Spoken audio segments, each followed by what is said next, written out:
అప్పు మీది ఖర్చు మాది మళ్ళీ అంతే. ముందర హెడ్లైన్స్ ఏమో ఫ్రంట్ పేజీలో ఒకటి, లోపల మళ్ళీ అర్ధ పేజు మళ్ళీ రాస్తారు. నెక్స్ట్ మళ్ళీ ఇదేమండి ఆంధ్రజ్యోతి, అప్పుల తప్పులు బద్దలు కార్పొరేషన్ల ద్వారా సర్కారు స్కామ్. అబ్బా, అప్పుల తప్పులు బద్దలు కార్పొరేషన్ల ద్వారా సర్కారు స్కామ్. ఇప్పుడు ఏమంటారు దీన్ని? చాలా సైలెంట్. అంటే ఇది సంపద సృష్టి. అంటే మేము చేస్తేనేమో అప్పు, మీరు చేస్తేనేమో ఒప్పు. మీరు చేస్తే సంపద సృష్టి, మేము చేస్తే అప్పు. ఎంత పెద్దగా చూడండి, ఫుల్ పేజ్. మళ్ళీ వెనకాల సేమ్ అప్పుల తప్పులు బద్దలు, మళ్ళీ వెనకాల ఫుల్ డీటెయిల్డ్గా. అంటే పేపర్లు కేటాయించినారు దీనికి. అసలు ఎట్లుండిందంటే ఎక్కడన్నా బయట ఏదన్నా ఒకవేళ ప్రపంచవ్యాప్తంగా ఘోర ఇది జరిగితే కూడా దాన్ని కూడా పక్కన పెట్టేదిలే. ఇది మాత్రము బ్రహ్మాండమైన. అసలు ఇది ఎందుకు అంతెందుకు, అసెంబ్లీ సాక్షిగా సాక్షాత్ ముఖ్యమంత్రి గారు ఏమన్నారు చూద్దాము ఒకసారి. ఇక్కడ ఇది ఒకటైతే ఇక్కడి నుంచి ఇంకా అప్పులు చేయడం మొదలుపెట్టారు. మొత్తం నాన్ కన్వర్టబుల్ డిబెంచర్స్ కింద ఏపీఎస్బిసిఎల్ ఫండ్ రైజింగ్ కింద మొత్తం 2 వీళ్ళకు వచ్చిన డబ్బుల్ని నేరుగా తీసుకోవడం మొదలుపెట్టారు. బయట కూడా బారో చేయడం మొదలుపెట్టారు తాకట్టు పెట్టి. ఫస్ట్ సిరీస్ వచ్చి 10 ఏళ్ల బాండ్ 9.62% రేట్ ఆఫ్ ఇంట్రెస్ట్ 8,305 కోట్లు అడిగారు, మొబిలైజ్ చేశారు. అదే మరి సిరీస్ 2 9.62%. సిరీస్ 3 పోయే కొద్దికి ఎవరు రాలా. ఇక దానికంటే ముందు మీరు చూస్తే కమిషన్, ఈ డబ్బులు మొబిలైజ్ చేయడానికి కమిషన్ 1.44% ఇచ్చారు. 166 కోట్లు పే చేశారు కమిషన్. దాంట్లో కూడా కమిషన్ ఉందని తెలియదు మరి. అంటే ఏ విధంగా పోయారో వెళ్ళి ఇంకా లెక్కలేంతనం అన్నమాట. నెక్స్ట్ ఫైనాన్స్ డిపార్ట్మెంట్కి జీవో ఇవ్వడం, ఏఆర్ఈటీ రెవెన్యూస్ 10 డిపోస్ నుంచి ఎస్క్రో అకౌంట్ ఇచ్చేశారు. ఆ ఎస్క్రో అకౌంట్ నేరుగా డిపార్ట్మెంట్కి వస్తుంది. ప్లస్ 1 డేలో మళ్ళీ ఎవరైతే ఇచ్చారో వాళ్ళకి అప్పుకి వెళ్ళిపోతుంది. ఆ ఎస్క్రో అకౌంట్ ఒకటి ఓపెన్ చేశారు. అది కూడా టెక్నికల్ ప్రాబ్లం ఉంది కానీ డిపార్ట్మెంట్ చూపించి డైరెక్ట్గా పంపించే పరిస్థితికి వచ్చారు. అమౌంట్ ఇప్పుడు ట్రాన్స్ఫర్ చేసింది 14,275 కోట్ల 96,000 ఇప్పుడు ట్రాన్స్ఫర్ చేశారు. ఇప్పుడు కొత్త రూట్ ఒకటి పెట్టారు, స్పెషల్ మార్జిన్. ఇది ఒకటి పెట్టి 9/11/2021 ఆన్వర్డ్స్ దీన్ని డబ్బులు నేరుగా ట్రాన్స్ఫర్ చేస్తున్నారు. ఈ అకౌంట్లో దగ్గర 20,676.99 కోట్ల రూపాయలు డైరెక్ట్గా పంపించే పరిస్థితికి వచ్చారు. ఇందులో కూడా 15,114 కోట్లు వెల్ఫేర్ స్కీమ్స్కి, 3,876 కోట్లు NCD principal and interest payment కోసం పంపించే పరిస్థితి వచ్చారు. ఇక్కడ వే ఫార్వర్డ్ మీరు విన్నారు ఏం జరిగిందని. ఎక్కడ కూడా భారతదేశ చరిత్రలో ఇంత పెద్ద ఫ్రాడ్ ఎవరు చేసుంటారని అనుకోను.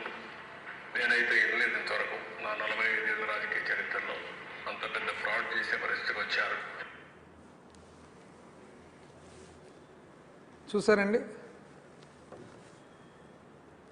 భారతదేశ చరిత్రలో ఎప్పుడు ఇంత పెద్ద ఫ్రాడ్ వినలేదు. చెప్దాం ఎందుకో. ఇప్పుడు మీరు అనేది ఏమి ప్రధానంగా, మీరు అనేది చంద్రబాబు నాయుడు గారు ముఖ్యమంత్రి గారు మీరు అసెంబ్లీ సాక్షిగా అనేదేమి, ఏపీబీసీఎల్ ఫండ్ రైజింగ్ బారోయింగ్ తాకట్టు పెట్టి. ఇప్పుడు మీరు ఇచ్చినది ఏదండి? సేమ్ అదే కదా, మీరు గవర్నమెంట్ ప్రభుత్వం గ్యారంటీ ఇవ్వలేదా? మీరు ఏదైతే స్పెషల్ మార్జిన్ గురించి ఇప్పుడే మాట్లాడినారో, స్పెషల్ మార్జిన్ మీరు సేమ్ స్పెషల్ మార్జిన్ రూటే కాదా మీ ఉత్తర్వులో ఇచ్చినది? అదే కాకుండా సిరీస్ 1 సిరీస్ 2 ఇప్పుడు మీదేదండి? మీది సిరీస్ 4. ఇదేం సిరీస్ కాదా ఇది? కమిషన్ 166 కోట్లు కమిషను. ఆ కమిషన్లో ఏమన్నా కమిషన్ ఉందేమో. మీరు ఏపీఎండిసి బాండ్లు మొన్ననే 9,000 కోట్ల బాండ్లు మీరు అప్పు చేసినప్పుడు 150 కోట్లు మీరు కూడా ఇచ్చినారు కదండి కమిషను. అంటే మీ ప్రకారంగా ఆ కమిషన్లో కూడా మీకు కమిషన్ ఉన్నట్లేనా? ఇప్పుడు ఈ బాండ్లకు మీరు ఇంచుమించు 200 కోట్లు ఏదో ఇస్తున్నారు కదండి. చెప్పండి, మీరు బయటకు వచ్చి లేదు మేము కమిషన్ ఇవ్వలేదు చెప్పండి. ఫైనాన్స్ డిపార్ట్మెంట్ జీవో ద్వారా ఎస్క్రో. మీరు చెప్పిండేది ఎస్క్రో కాదండి. ఇప్పుడు మీరు ఇచ్చేది ఎట్లుండారు? సేమ్ ఎస్క్రోనే కదా, ఇది కూడా ఎస్క్రోనే, ఇది స్పెషల్ మార్జినే, ఇది కమిషనే. మరి మీరు మీ నోట్తోనే చెప్తున్నారు. ఏమని చెప్పినారు? ఇందులో మేము చేసిన అప్పులో 15,114 కోట్లు సంక్షేమానికి వాడినామన్నది ఒక్కటి మీరు మంచి చెప్పినారు. మీరేమన్నారు? అసెంబ్లీ సాక్షిగా 15,114 కోట్లు సంక్షేమానికి వాడినారు, వెల్ఫేర్కి వాడినారు.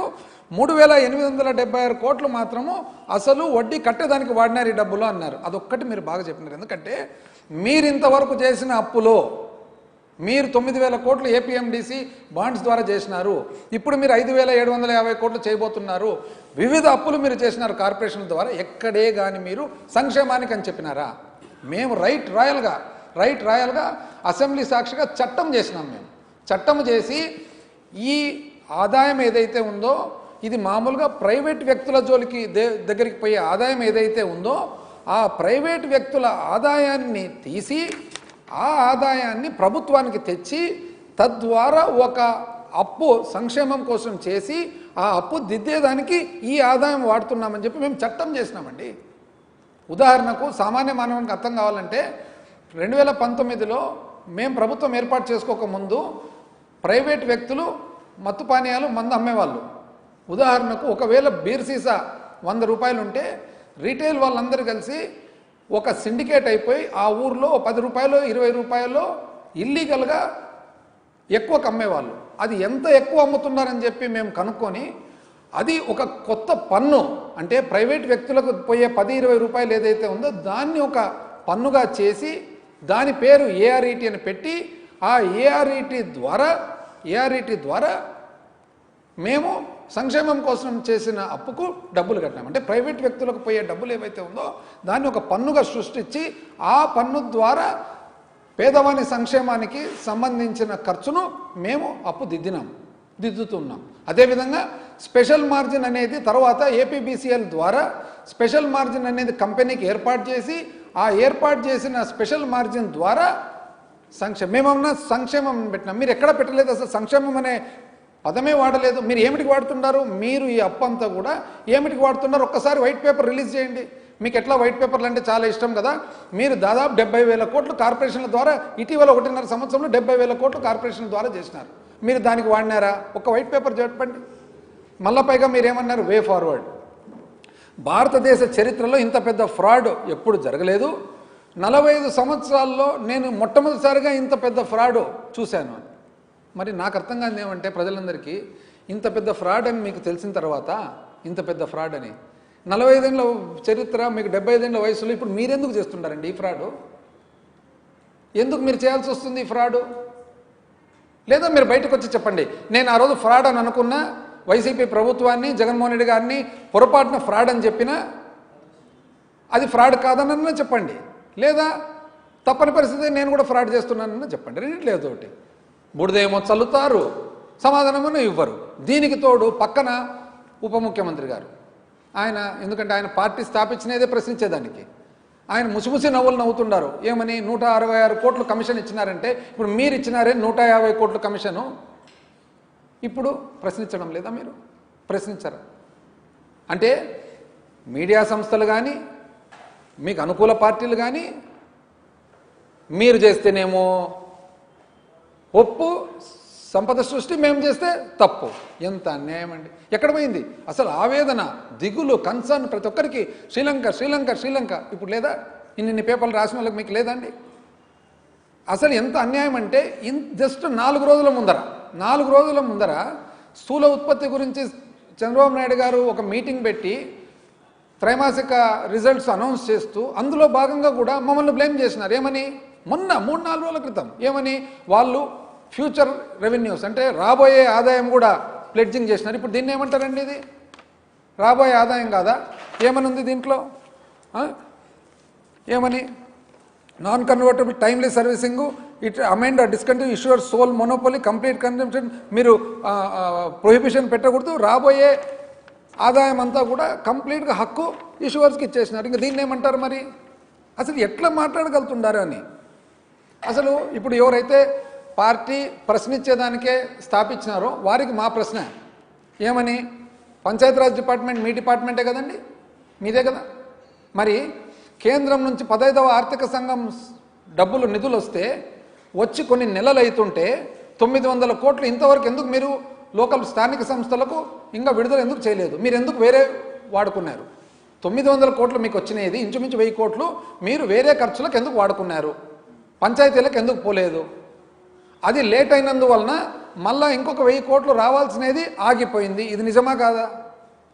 మీరు పార్టీ పెట్టినది ప్రశ్నించేదాన్ని కదండి. ఉచిత ఇసుక ఎక్కడైనా దొరుకుతుందా? ఈ రాష్ట్రంలో ఎక్కడే కానీ ఉచిత ఇసుక దొరుకుతుందా? ఏ నియోజకవర్గం ఉన్నా కూడా ఈ రాష్ట్రంలో స్థానిక కూటమి నాయకులను కాదని చెప్పి వాళ్లకు డబ్బులు ఇవ్వకుండా ఎక్కడన్నా ఇసుక వ్యాపారం జరుగుతుందా? ఈ రాష్ట్రంలో మద్యం షాపులు స్థానిక కూటమి నాయకుల దందా నెలకింత మామూలు లేనిది ఎక్కడన్నా జరుగుతుందా? మీరు పార్టీ పెట్టినది ప్రశ్నించేదానికి కదండి.